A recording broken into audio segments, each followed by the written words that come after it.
त्यावर कौसल्या म्हणाली, आपली ही नड जन्मालाच लागली या. पर या वक्ताला करायचं ते करायला न ग का.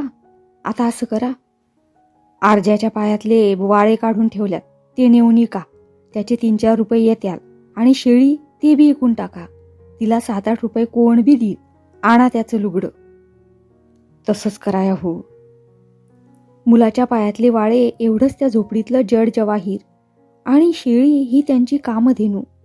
अर्जुन द्रौपदीच्या कोरड्या भाकरीला ओलावा यायचा तो त्या शेळीच्या दुधानं. माझ्या देणगीपायी आपल्या या सर्वस्वावर पाणी सोडायला ती नवरा बायको सिद्ध झाली. केवढं थोर मन त्यांचं. आम्ही सुखवस्तू माणसं लोकांना परोपरीनं राबवून घेतो, तो आपला हक्कच आहे असं मानतो. लोकांनी आपल्यासाठी काही केलं तर त्याची परतफेड करायची, निदान त्याबद्दल कृतज्ञता व्यक्त करायची कर्तव्यबुद्धीही आपणाला नसते. त्यातूनही कृतज्ञता दाखवायची झालीच तर ती अशा रीतीनं दाखवायची की तिच्या जाहिरातीनं आपल्या उदारपणाची जगात वाहवा व्हावी. मला मानकर सावकाराची आठवण झाली. पोहायला गेलेल्या त्यांच्या एकुलत्या एका मुलाला एका गरीब माणसानं बुडून मरताना वाचवलं. त्या बिचाऱ्यानं आपला जीव धोक्यात घालून मानकरांच्या मुलाचे प्राण वाचवले. त्याच्या या शौर्याबद्दल त्याला कुठल्याशा एका संस्थेनं त्या वर्षीचं शौर्याचं बक्षीस दिलं. पण स्वतः मानकरांनी त्याचं काय चीज केलं. घसघशीत 2 रुपये ठेवले त्याच्या हातावर त्याला बोलावून आणून, आणि आपली ही देणगी ती आल्या गेल्याला सांगत असतात.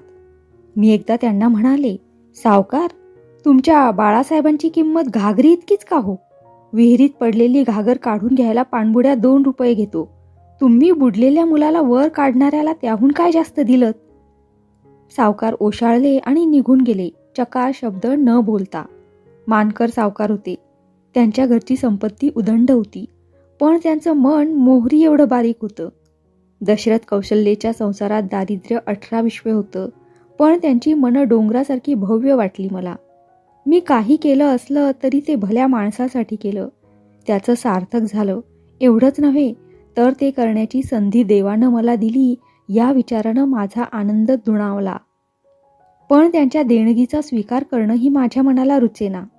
घेत नाही म्हटलं तर त्यांची मनं दुखावतील हेही संकटच होतं. काय करावं हे कोडं मला उलगडेना. सदरा मुंडासं घालून आणि मोठकुळी बांधून दशरथ शेळी सोडायला निघाला. इतक्यात एक कल्पना चटकन माझ्या मनात चमकली. मी बाहेर गेल्यासारखं केलं आणि परत येऊन अधीरेपणानं म्हटलं, हे पाहिलंस कौसल्याबाई, काय होऊन बसलं ते. काय झालं बाई. कौसल्या घाबरून बोलली. घाबरण्यासारखं काही नाही ग, पण उद्यापर्यंत तुझा पाहुणचार घेत बसायला मात्र मिळत नाही. डॉक्टरांचा माणूस ही चिठ्ठी देऊन गेला. असशील तशी निघून ये असा निरोप आहे त्यांचा. निघालच पाहिजे मला आत्ताच्या आत्ता. उद्यापर्यंत राहा, एका दिवसानं काय होतंय. असं नवरा बायकोंनी परोपरीनं विनवलं, पण डॉक्टरांच्या बोलावण्यापुढं मी काही असलं तरी राहणार नाही असं सांगितलं, आणि मी माझी चादर पातळं गोळाही केली. कुणाची तरी गाडी आणून मी पोचवतो असं दशरथ म्हणाला, पण नदीपलीकडे त्यांचा माणूस गाडी आणणारच आहे अशी दुसरी थाप देऊन मी निघाले. जाताना काहीतरी द्यायचं, पण माझ्या लगबगीत कौसल्याला काहीही करता आलं नाही. तरी देखील शेंगा आणि गुळाचा खडा तिनं बांधून दिलाच. द्रौपदीच्या पाठीवर हात फिरवला. अर्जुनाला उचलून घेऊन त्याचा पापा घेतला. कौसल्या पदरानं डोळे टिपू लागली. माझाही घसा दाटून आला, डोळे डबडबले. कुसवापर्यंत तो परिवार मला पोचवायला आला. आता परत जा कौसल्याबाई, मुलांना सांभाळ हं. बाई, अवचित चाललासा, खंडीभर उपकार करून जातायसा. तुम्हासाठी आमासनी काय बी करू दिलं नाहीसा. जीवाला लय लागून राहिलंय बघा. कौसल्याला पुढं बोलवेना. मुळीच वाटून घेऊ नको काही. तुला ही बाई गरीब वाटली तरी ती तशी नाही बरं का. मी पुन्हा येईन आणि तुमच्याकडून हवा तितका पाहुणचार करून घेईन. द्रौपदीच्या लग्नाला तरी येणारच मी, आणि त्यावेळी लग्नाचं लुगडं नेसल्याशिवाय परत म्हणून जायची नाही. तेव्हा बघशील या बाईचा रट्टा कसा आहे तो. मी निघाले. आपल्याला नवं जग पाहायला मिळालं. आयत्या पिठावरच्या रांगोळ्या काढत बसण्यापेक्षा स्वतःचं असं काहीतरी करून दाखवता आलं याचं समाधान मला वाटत होतं. कष्ट करण्यात और आनंद असतो याचा नवा प्रत्यय मला आला होता. रंजल्या गांजल्यांनी जग भरलं आहे. त्यांचे क्लेश कमी करणं केवळ पैशानंच साधतं असं नाही. पैसा नसला तरी कळकळ आणि सेवेची हौस असल्यावर लोकांच्या जीवनात आनंद घालणं शक्य आहे हा प्रत्यक्ष अनुभव मला आला.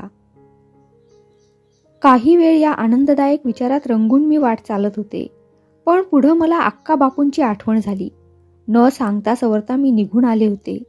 आता परत गेल्यावर त्यांची काय काय बोलणी ऐकून घ्यावी लागतील याबद्दलचे विचारचक्र माझ्या डोक्यात फिरू लागलं आणि मला एक बारीकशी भीतीही वाटू लागली. मी दशरथसारख्या हलक्या जातीच्या माणसाच्या घरी राहून आले याची खंत त्या नवरा बायकोंना वाटेल का? त्यांना मी बाडगी तर वाटणार नाही, आणि वाटून त्यांनी कपाळाला आठी घातली तर? तसं व्हायचं नाही फार करून. अक्का बापू ही एवढ्या तेवढ्या निमित्तानं माणूस तोडणारी नाहीत. पण ती थोरमानाची असली तरी सगळं जग कुठं आहे तसं? आजूबाजूच्या विघ्न संतोषी लोकांनी त्यांच्या मनात संशय, भीती उत्पन्न केली तर त्यांचा खंबीरपणा टिकून राहीलच याचा नेम काय? माझं वागणं माणुसकीचं होतं, पण लोकाविरुद्ध होतं. केसूभटाच्या मनात नाही का ते डाचलं? दुसऱ्याच्या मनातही तशी मळमळ न निर्माण होईल कशावरून? आणि अशा कुणाच्या कारवाईनं अक्का बापूंची मनं माझ्याविषयी विटली तर मला दुसऱ्या कुणाचा तरी आसरा शोधावा लागणार. या विचारानं मी थोडीशी दचकले. दुसरा आसरा पाहायची भीती वाटायचं खरं म्हटलं तर काहीच कारण नव्हतं. अक्का बापूंच्या घरी मी ठाणं दिलं ते काय माझं इनाम होतं म्हणून? योगायोगानंच मला ही जागा मिळाली. योगायोगानंच तिला पारखं व्हावं लागलं तर लागेना का? आपण या जगाच्या प्रवासाला निघालो तेव्हा भिकारी होऊनच निघालो. मग भीती कशासाठी? एक घर सुनं तर 10 घरी भिक्षा अशा आशेनं भिकारी भटकतो. आपणही तसंच भटकू. लाभलं आहे त्याहून अधिक सुखाची जागा मिळवून द्यायचं देवाच्या मनात असेल त्याचा तरी काय नेम? अशी मनाची समजूत मी एकीकडे घालत असले तरी ते मन स्वस्थ होईना. अक्का बापूंनी मला दूर लोटलं तर बाळ आणि कुसुम ही छबकडी ही मला दुरावणार या कल्पनेनं मी दचकले. बाळ, कुसुम, द्रौपदी आणि अर्जुन या पोरट्यांनी मला इतकी ओढ कशी लावली याचं माझं मलाच नवल वाटत होतं. ज्या परिवारापासून मी आपण होऊन दूर झाले होते त्या परिवारात काय मुलं नव्हती? भाच्या पुतण्यांचा गजबजाट होता तिथं, आणि त्यातही खेळकर गोजीरवाणी मुलं होती. पण या चौकडीसारखी ती आपल्या काकूला, मामीला बिलगत नव्हती हे मात्र खरं. आईनं धोपटलं तर आणि खाऊची आशा दिसली तर ती माझ्याकडे धाव घेत, पण माझ्या नव्या जगातली ही लेकरं भीती लोभापेक्षा मनाच्या हौसेनं मला बिलगत, आणि त्यांच्या याच लढिवाळपणाचा मला हव्यास वाटत होता. स्त्रीच्या अंतर्यामी आई ठाण मांडून बसलेली असते. स्वतःच्या अपत्यांवर प्रेमाचा वर्षाव करायची संधी तिला लाभली नाही तरी दुसऱ्या कोणा लेकरांवर माया ममता करून ती आपल्या मनाची भूक भागवते असं रावजींनी दिलेल्या एका पुस्तकात वाचलेलं मला आठवलं. त्यावेळी मला ते नीटसं समजलं नव्हतं. त्यातलं मर्म आता उमगलं. बाळ कुसुमपासून दूर व्हावं लागलं तर? या कल्पनेला मी भ्याले. नुसती भ्यालेच नाही तर माझे डोळे भरून आले या कल्पनेसरशी. अशा कडूगोड विचारांच्या सोबतीनं प्रहर दीड प्रहर वाटचाल करून मी दिवे लागणीच्या सुमारास दिवेवाडीत येऊन पोचले. अक्कांच्या आधी डॉक्टरांना भेटावं, कौसल्याच्या प्रकृतीचा साध्यंत वृत्तांत त्यांच्या कानावर घालावा म्हणून मी प्रथम त्यांच्या दवाखान्यात गेले. ते तिथं नव्हते. रोग्याला पाहायला गेलेत असं गड्यानं सांगितलं म्हणून मी बसले. डॉक्टरांच्या टेबलावर ताजा ज्ञानप्रकाश होता तो मी घेतला आणि पहिल्याच पानावरली ठळक अक्षरातली ओळ वाचता क्षणी माझ्या मनात धस्स झालं. विश्रामपूरचा रेल्वे अपघात, कित्येक उतारू ठार, असंख्य जखमी. शुश्रूषा पथके रवाना, सहाय्यकांची जरुरी. अशा मथळ्याखाली अपघाताची हृदय पिळवटून टाकणारी हकीकत होती. ती वाचताच माझ्या मनात आलं, या आपादग्रस्तांना आपल्या हातून काही सहाय्य होईल का? ज्ञानप्रकाशमधील त्या हृदयद्रावक बातमीनं माझ्या मनात चमकून गेलेली कल्पना म्हणजे अपघातात सापडलेल्या हतभागी माणसांच्या सेवेला आपण धावून का जाऊ नये या प्रश्नाला नकार देण्यासारखी कोणतीच अडचण माझ्यापुढे नव्हती. मी ठरवून टाकलं की जायचं, ताबडतोब निघायचं. डॉक्टर आल्यावर त्यांना हा माझा बेत सांगायचा. वाट खर्चासाठी त्यांच्याकडून पैसे मागून घ्यायचे आणि निघायचं असं मी ठरवलं. वाट पाहत बसले असतानाच ध्यानप्रकाशमधील अवांतर मजकुरावर माझी दृष्टी फिरू लागली आणि त्यातल्या त्या विनंतीनं पुन्हा एकदा मला दचकायला झालं. ती विनंती अशी होती. विनंती, सौ रुक्मिणीस, 4 महिने वाट पाहिली. तू आपल्या डोक्यातले वेळ काढून टाकून घरी येशील ही आशा सफल झाली नाही. मनातले हणिगंड काढून टाकून तू परत आलीस तर मला आणि घरच्या सर्वांना आनंद वाटेल. जगात सर्वांग परिपूर्ण व्यक्ती कोणीच नाही आणि प्रत्येक व्यक्ती सर्व दोष परिपूर्ण असतो असेही नाही. निसर्गाने लादलेले वैगुण्य हे वैगुण्यच मानता कामा नये. मी कधी तसे मानले नाही, मानणार नाही. तुझ्या सहवासात मी पूर्ण सुखी होईन असा माझा विश्वास आहे. दुसरे कशासाठी नसले तरी मला सुखी करण्यासाठी तरी तू सत्वर परत ये. तुझी उत्कंठेने मार्ग प्रतीक्षा करीत आहे. रावजी. सौ रुक्मिणीस केलेली ही विनंती कसली, आज्ञा मला मोठी निकराची वाटली. कारण रुक्मिणी म्हणजे दुसरी तिसरी कोणी नसून मी स्वतःच होते. ही कळकळीची आग्रहाची हाक कशाला माझ्या दृष्टीला पडली असं मला वाटायला लागलं. रावजी सुखी व्हावे म्हणून जे मी करायला गेले तेच त्यांच्या दुःखाला कारण होऊन बसलं. यानं माझं मन उद्विग्न झालं. माझ्या सहवासातच रावजी सुखी होतील हे त्यांचं म्हणणं मला अजूनही खरं वाटेना. माझ्या ठिकाणच्या वैगुण्यामुळं माझ्या मनात हीनगंड निर्माण झाला असेलही, पण अत्यंत सालसपणामुळं रावजींच्या मनातही हे वेडच नाही का निर्माण झालं असं मला वाटलं. पण त्यांचं हे वेड असो की दुसरं काही असो, त्यांनी मला हाक मारली होती. त्या हाकेत त्यांच्या हृदयाला पडणारा पीळही उमटला होता. त्यांच्या हाकेकडे दुर्लक्ष करायचं, रावजींच्या पदरात निराशा बांधायची. छे, असं कसं करू मी? रावजीसारख्या गोड माणसाच्या जिण्यात कडवटपणा भरू? मग काय परत जाऊ त्यांच्याकडं?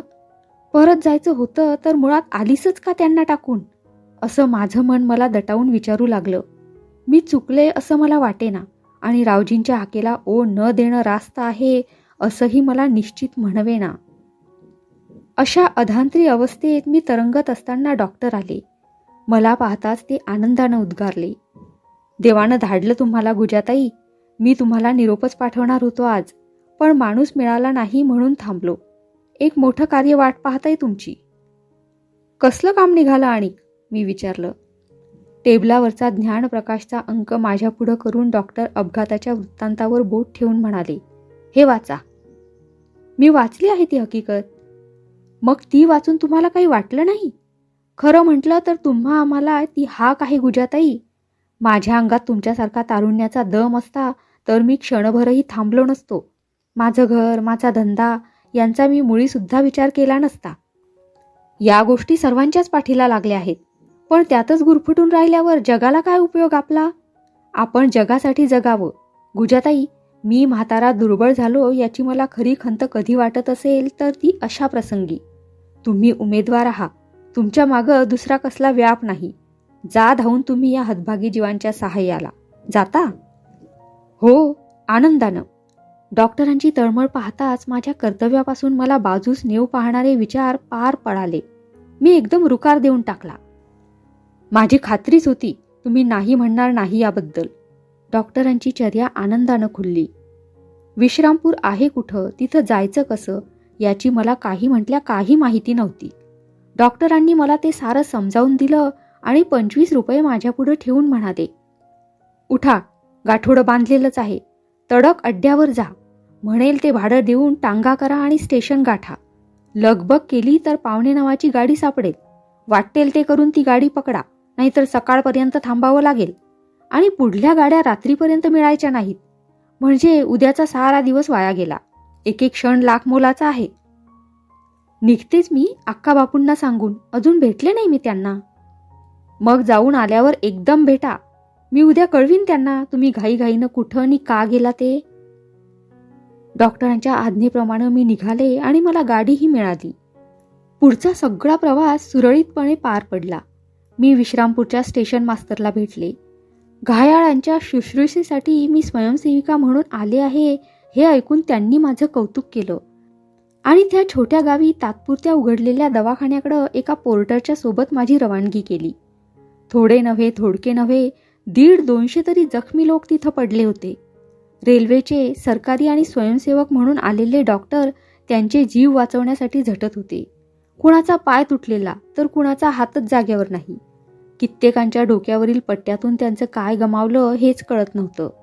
त्या दुर्दैवी मंडळीत पुरुष होते, स्त्रिया होत्या, पाऊणशेची हद्द ओलांडून गेलेले म्हातारे होते, तर 20च्या आतल्या तरुण तरुणी होत्या, मुलं होती. तो देखावा पाहताच मला भडभडून आलं.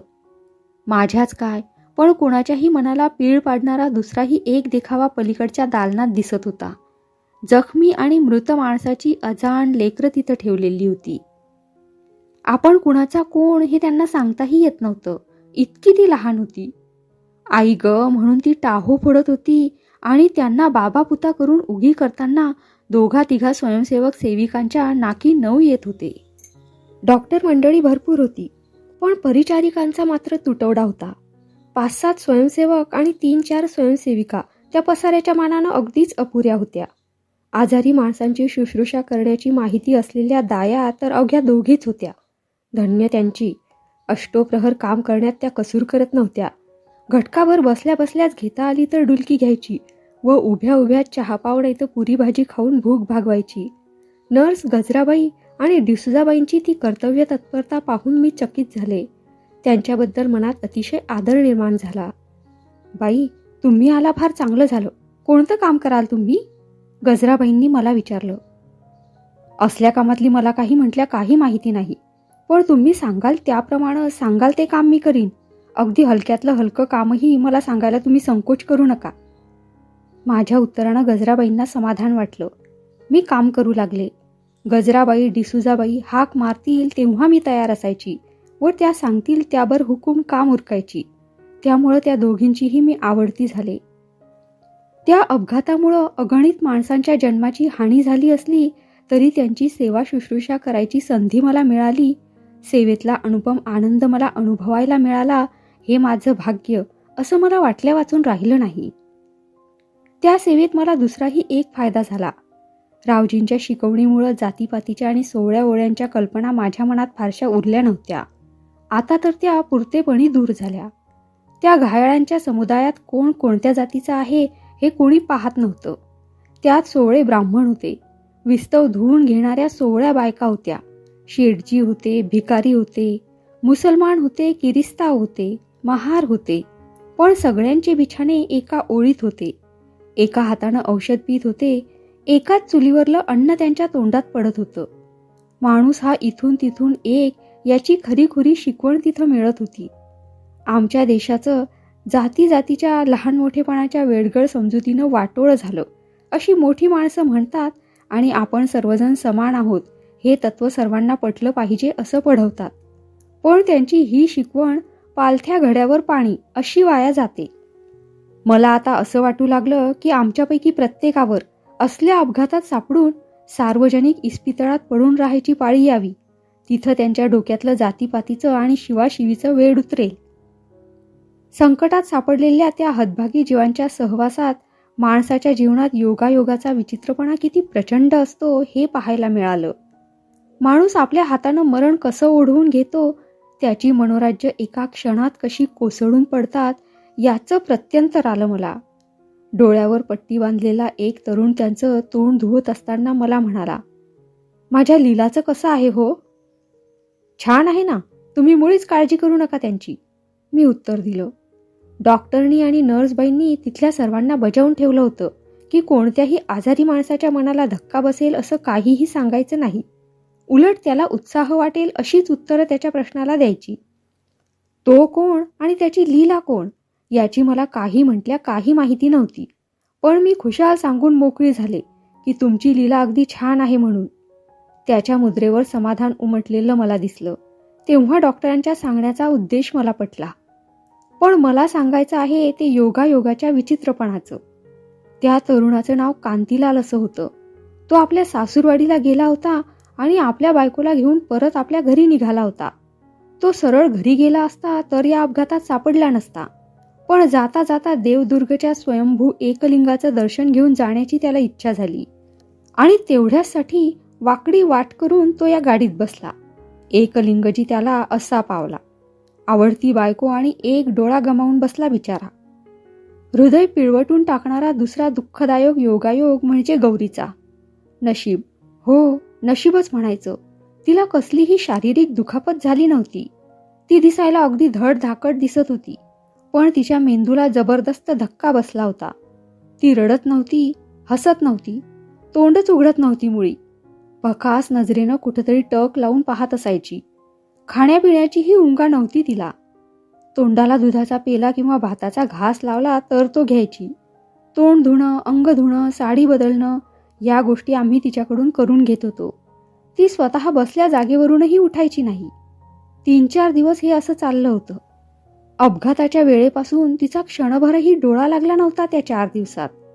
एके दिवशी ती आडवी झाली आणि तिला घटकाभर का होईना पण झोप लागली. तेव्हा डॉक्टर म्हणाले, आता काहीतरी आशा आहे.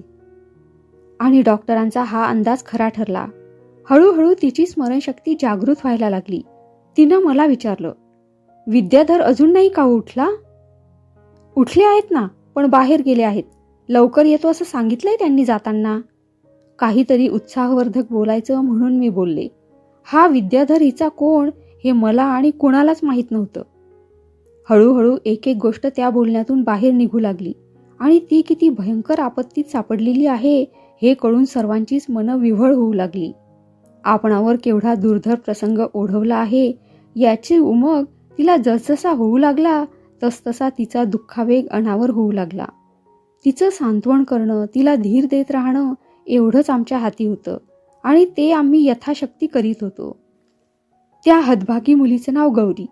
नावाप्रमाणे ती गोरीपान आणि लाखात उठून दिसेल असं रूप. ती BA पर्यंत शिकली होती आणि घरचा कसला म्हणजे कसला आधार नसताना अनाथ बालकाश्रमाच्या मदतीनं आणि स्कॉलरशिपांच्या आधारावर तिनं एवढी विद्या संपादन केली होती. निर्धन भिक्षुकाची ही मुलगी आणि तिचा हाही आधार प्लेगनं तोडला होता. पण रूपाचा आणि शिक्षणाचा लाभ शेवटी तिला मिळाला. विद्याधरासारख्या विद्वान, संपन्न, हुद्देदार आणि हौशी नवऱ्याची ती बायको झाली. दिल्लीला सेक्रेटरिएटमध्ये त्याला हुद्द्याची नोकरी होती आणि आपल्या नव्या नवरीला घेऊन घर थाटण्यासाठी विद्याधर निघाला होता. पण घरी पोचण्यापूर्वी हे असं होऊन बसलं. एक एक माणसं नष्टचर्य गळ्यात बांधून घेऊन जन्माला येतात की काय कुणास ठाऊक. नाहीतर गौरीचं सौभाग्य असं औट घटकेचं का ठरलं असतं. गौरी माझ्या गळ्याला मिठी मारून रडायची आणि मला विचारायची, बाई इथं इतकी औषधं आहेत, त्यात विष आहे का हो? द्या मला विषाचा डोस आणि पाठवा ही धिंडका जगाबाहेर. मी फुटक्या नशिबाची म्हणून जन्माला आले ती आले, पण माझ्या फुटक्या नशिबाची झळ विद्याधराला की हो लागली. काय पाप केलं होतं त्यानं माझ्याबरोबर लग्न करण्यापेक्षा. कसं करायचं गौरीचं सांत्वन. तिची ही करुण कहाणी ऐकून मला रडू यायचं, पण रडायची सुद्धा सोय नव्हती. तिला धीर द्यायलाच पाहिजे होता. सहानुभूतीचे आणि समजुतीचे शब्द अशावेळी फारसे उपयोगी पडत नाहीत हे माहीत असून सुद्धा मी म्हणाले. नशीब एखाद्याच्या मागं हात धुवून लागलं म्हणजे त्याच्या पुढं कुणाचं काय चालणार. पण धीर सोडू नये माणसानं. नशिबावर मात करायची हिंमत धरली पाहिजे आपण. तुम्ही शिकलेले आहात. तुम्ही पुष्कळ मोठमोठ्या विद्वानांची पुस्तक वाचली असतील. माझ्यासारख्या अडाणी बाईनं कशाला हवं तुम्हाला सांगायला. वणव्यात सापडलेलं पाखरूही वाचतं. त्याला नवं रान सापडतं, नवं घरटं मिळतं. आशा सोडता कामा नये. वणव्यातल्या पाखराचं उदाहरण मला कसं सुचलं कुणास ठाऊक. खरं म्हटलं तर मी तोंडाला आलं ते बोलून गेले होते. पण त्या पाखराचं आणि त्याच्या नव्या घरट्याचं उदाहरण दिल्यावर माझ्या मनात एकदम एक कल्पना चमकली. रावजीचं घर, गौरीसाठी नवं घरटं. होय, किती बहार होईल तसं झालं तर.